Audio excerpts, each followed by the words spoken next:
Assalamu alaikum, everyone. Welcome back to our organic chemistry series. In today's lecture, we are starting one of the most interesting topic in chemistry, that is the aromatic hydrocarbons, benzene, its structures and properties. So let's start our lecture.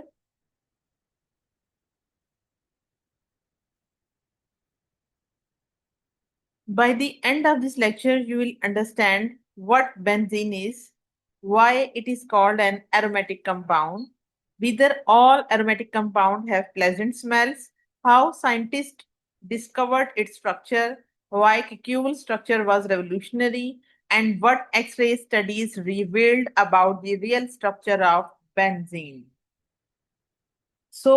बच्चों, अगर आप benzene की बात करें तो हम ये कहते हैं कि बेंजीन जो है ये एक मोस्ट इंपॉर्टेंट ऑर्गेनिक कंपाउंड की क्लास है। और इसका नॉर्मली हम फार्मूला पढ़ते हैं कि इट्स फार्मूला इज C6H6। और ये सिंपलेस्ट एरोमेटिक हाइड्रोकार्बन है, यानी ये जो पॉइंट्स मैंने यहाँ पे शो किए हैं ये इंडिकेट करेगा कि यहाँ पे आपके पास टोटल 6 कार्बन है। इनमें alternate single and double bond जो है वो प्रेजेंट होते हैं। बेंजीन जो है वो डिराइव करती है, यानी बेंजीन से ऐसे प्रोडक्ट बनाए जाते हैं जिनके बारे में नॉर्मली हम कहते हैं कि उनकी स्मेल जो है वो प्लेजेंट होती है, यानी इसको सूंघ के हमें एक अच्छी या खुशगवार तासुर का एहसास होता है।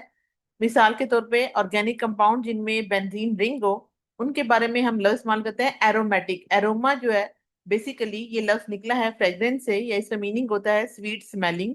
और अर्लीस्ट 19 सेंचुरी में साइंटिस्ट ने इसे इसी वजह से, यानी इसकी स्वीट स्मेल की बेस पर एरोमेटिक कंपाउंड का नेम दिया। मिसाल के तौर पे हम देखते हैं कि कुछ प्लांट्स हैं जैसे कि लेवेंडर है, जैस्मीन है, वेनिला है। इन सब की जो स्मेल होती है वो इंतहाई स्वीट होती है और हमें सूंघने के बाद एक अच्छा और खुशगवार असर हम पर पड़ता है। ये तमाम जो स्वीट स्मेल है due to the presence of benzene ring होती है। इसके अलावा बेंजीन रिंग जो है वो यूनाइट भी हो सकते हैं, फ्यूज भी हो सकते हैं, and they are also responsible for different types of structure like in case of naphthalene. Naphthalene बच्चों बेसिकली ये वही छोटी छोटी गोलियां होती हैं जिनको हम अक्सर जो है वो कपड़ों को, जब हम सीजन चेंज करते हैं तो जब हम कपड़ों को कबर्ड में या किसी और जगह पे रखते हैं तो हम साथ फिनाइल की गोलियां रखते हैं, ये बेसिकली नेफ्थलीन ही होती है। इसी तरह वेनिलीन ये एक आइसक्रीम का फ्लेवर है जो अक्सर आपने नोट किया होगा, जब आप रेस्टोरेंट्स में जाते हैं आइसक्रीम लेते हैं तो आप वेनिला फ्लेवर चूज करते हैं क्योंकि उसकी जो स्मेल है वो इंतहाई स्वीट होती है और इसका ये स्ट्रक्चर है। और due to the presence of this vanillin it smell will be sweet. इसके बाद हम ये कहते हैं कि जो ज्यादातर एरोमेटिक कंपाउंड है वो स्वीट या प्लेजेंट होते हैं और उनकी स्मेल जो है वो इंतहाई अच्छी होती है, जैसा कि वेनिला के बारे में हमने पढ़ा।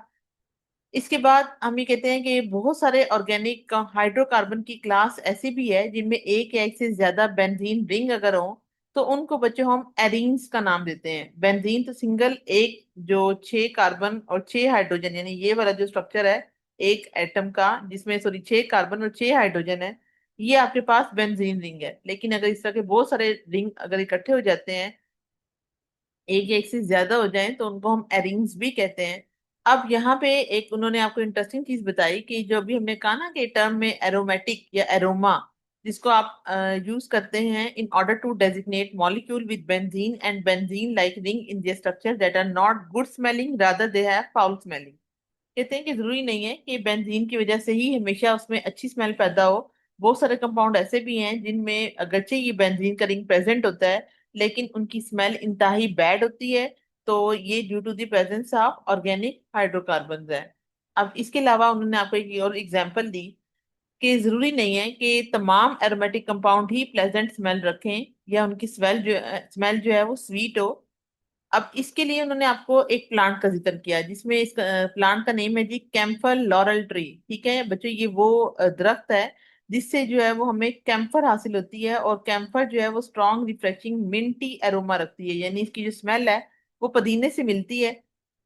अब वो कहते हैं कि जो कैम्फर है ये एक स्ट्रॉन्ग रिफ्रेशिंग मिंटी स्मेल रखता है लेकिन ये एरोमेटिक कंपाउंड नहीं है। क्यों? क्योंकि इसके अंदर कोई भी बेंजीन रिंग नहीं है। तो कैम्फर में अगर बेंजीन रिंग नहीं है तो इसका हरगिज मतलब ये नहीं है कि इस कंपाउंड के अंदर प्लेजेंट स्मेल नहीं हो सकती। तो पहले हमने देखा कि बहुत सारे एरोमेटिक कंपाउंड ऐसे थे जिनकी जो स्मेल है वो प्लेजेंट नहीं होती, लेकिन स्टिल वो एरोमेटिक होते हैं। और अब हम क्या पढ़ रहे हैं कि बहुत सारे कंपाउंड ऐसे भी हैं ऑर्गेनिक कंपाउंड्स में जो कि एरोमेटिक नहीं है, यानी उनमें बेंजीन का रिंग नहीं है बल्कि कोई और स्ट्रक्चर है, लेकिन स्टिल उनके अंदर जो है वो एक पर्टिकुलर स्मेल है, जैसा कि इन केस ऑफ कैंपर है। सो इसका ऑर्गेनिक केमिस्ट्री में एरोमेटिक को हम रेफर कर सकते हैं कि स्पेसिफिक रिंग स्ट्रक्चर और इलेक्ट्रॉनों की अरेंजमेंट होती है, not to whether a substance smell nice. ठीक है। इसके बाद कुछ और साइंटिस्ट थे जिन्होंने बच्चों बेंजीन का जो स्ट्रक्चर है वो प्रेजेंट किया। कि कुछ साइंटिस्ट का ये कहना था कि बेंजीन का जो स्ट्रक्चर होता है वो बिल्कुल लीनियर होता है, लेकिन इस स्ट्रक्चर को जो है वो जल्द ही रिजेक्ट कर दिया गया। इसके बाद बच्चों हमारे पास एक बेस आती है बेंजीन के रिंग में। इस ये जो प्रोफेसर हैं, इनका खास नेम है, इनका नेम था अगस्त केक्यूल।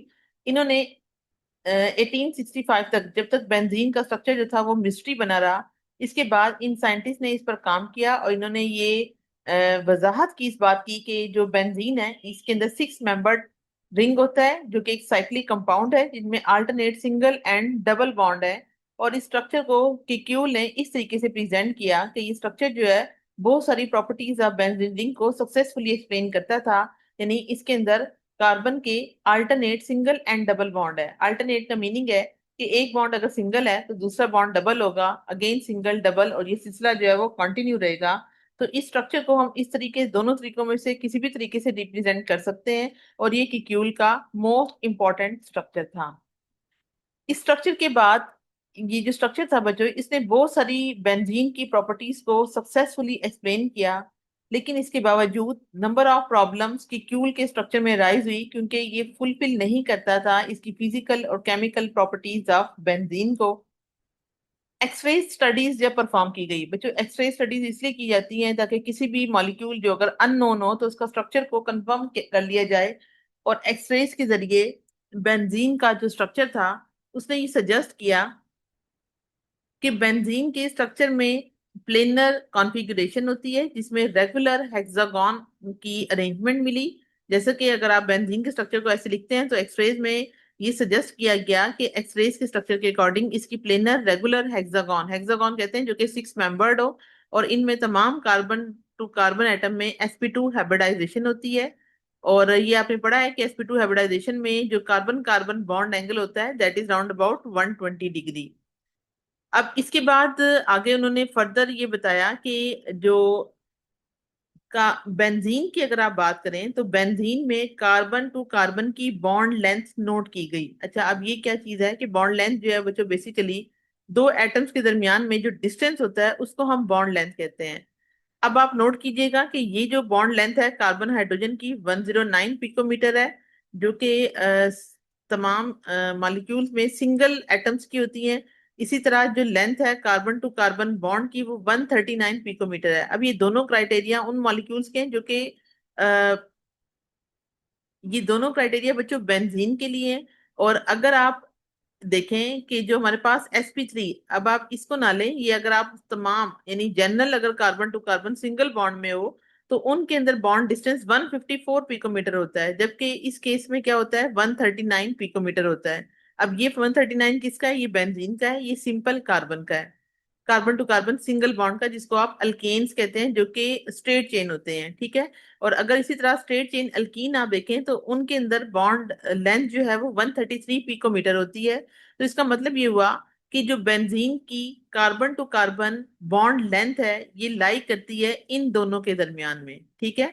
तभी हम ये कहते हैं कि जो बेंजीन है वो प्योर ना तो इसके अंदर जो है वो स्ट्रेट चेन स्ट्रक्चर जो है वो प्रेजेंट नहीं होता, बल्कि ये रेगुलर हेक्सागोनल स्ट्रक्चर की फॉर्म में एग्जिस्ट करती है। और कार्बन टू कार्बन और carbon to hydrogen bond length इसकी, ये तो बच्चों पिकोमीटर यूनिट में थी, अब आगे उन्होंने इसको एंगस्ट्रॉम यूनिट में दिया गया है। ठीक है। कि कार्बन टू कार्बन जो बॉन्ड लेंथ है इन केस ऑफ बेंजीन वो 1.397 है, और कार्बन टू हाइड्रोजन के अंदर अगर आप देखें तो ये बॉन्ड लेंथ 1.09 एंगस्ट्रॉम होती है।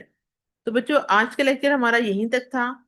अगर इस टॉपिक के हवाले से आपने कुछ भी पूछना हो तो मोस्ट वेलकम, आप पूछ सकते हैं। Okay student, take care and अल्लाह हाफिज।